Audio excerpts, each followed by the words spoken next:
मंच पे उपस्थित सभी मान्यवर नेतागण और मेरे सामने लाखों की संख्या में उपस्थित मेरे देशभक्त देशप्रेमी भाई और बहनों, हम सबको पता है कोई चुनावी रैली नहीं है। अपनी दो बहनें हिम्मत से लड़ रही है। अगर बहन हिम्मत से लड़ रही है तो भाई कैसे पीछे रहेगा। और इसलिए हम सब दोनों अपनी जो बहनें हैं, कल्पना जी हैं, सुनीता जी हैं, आप चिंता मत करो। सिर्फ हमें नहीं, पूरा अपना देश हिंदुस्तान आपके साथ में है। देश में जो स्थिति है मैं दोहराना नहीं चाहूंगा। एक कुछ दिन पहले आशंका थी कि क्या हमारा देश तानाशाही की ओर चल रहा है, लेकिन अब वो आशंका नहीं रही, अब वो सच्चाई है। अगर बीजेपी सरकार को ऐसे लग रहा होगा कि अरविंद जी को अरेस्ट किया, हेमंत जी को अरेस्ट किया तो लोग डर जाएंगे, लेकिन उनको आज तक पता नहीं, उन्होंने अपने देशवासियों को कभी पहचाना नहीं। मेरे भारत का हर कोई डरने वाला नहीं, लड़ने वाला है।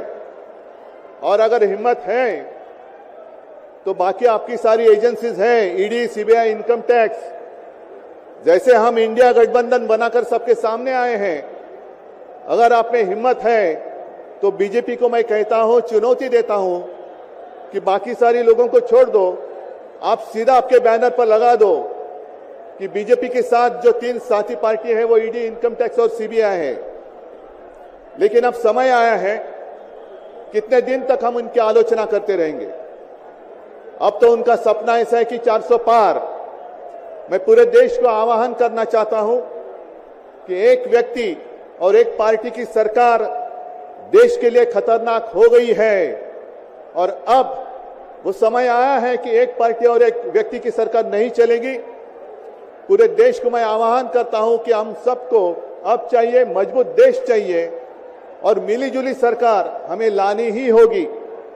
देश में जितने सारे प्रांत है, जितने सारे राज्य हैं, उनका सम्मान करने वाली सर्वतोमुखी सरकार अगर हम लाते हैं तो ही देश बच सकता है।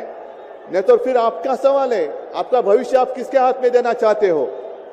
हम सारे आए हैं चुनाव के प्रचार के लिए नहीं आए हैं, हम प्रजातंत्र की रक्षा के लिए आए हैं। और कैसी सरकार है।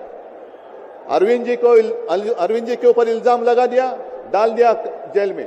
हेमंत जी के ऊपर इल्जाम लगा दिया, डाल दिया जेल में। ये कौन सा तरीका है। इनके पास जितने सारे लोग हैं, मैं आपके सामने आने से पहले कुछ पत्रकारों के साथ वार्तालाप कर रहा था और उन्होंने कहा कि उद्धव जी अब उन्होंने इनको साथ में ले लिया, उनको साथ में ले लिया। जिनके ऊपर भ्रष्टाचार के आरोप खुद भाजपा ने लगाए थे, उनको उन्होंने वॉशिंग मशीन में डालकर साफ सुथरा नहला धोला कर अपने मंच पर विराजित कर दिया। तो आप क्या विश्वास रख सकते हैं। जितने देश में भ्रष्ट लोग हैं, उन सारे लोगों को इकट्ठा लेकर बीजेपी देश को विकास के राह पर लेके जा सकता है। भ्रष्ट लोग देश का विकास कर सकते हैं। तो ये सारी उनकी जो बातें हैं, आज जो अपनी रैली है, किसी ने कहा कि बीजेपी ने इस रैली को ठगों का मेला कहा है। क्या आप सारे लोग ठग हैं। मेरे देश के वासी, मेरे देश प्रेमी लोग क्या ठग हैं। ये तो भ्रष्ट लोग हैं, भ्रष्टाचारी लोग हैं जो भाजपा में है, जुमलेबाज लोग हैं। और मैं ये भी जानता हूं, मुझे याद है कि कुछ दिन पहले उत्तर भारत के सारे किसान दिल्ली आना चाहते थे, नहीं आने दिया।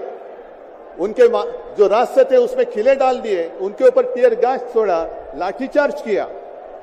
तो मैं पूरे देश के किसानों का आह्वान करता हूं, आप अन्नदाता हो, आप अन्नदाता हो, अन्नदाता देवो भव हमारी संस्कृति है।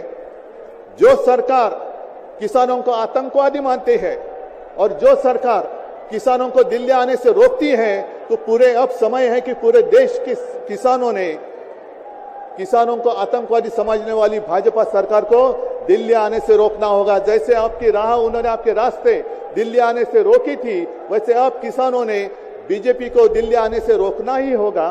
और एक नारा जो मैंने मुंबई में दिया था, वो जो कहते हैं कि आपकी बार 400 पार।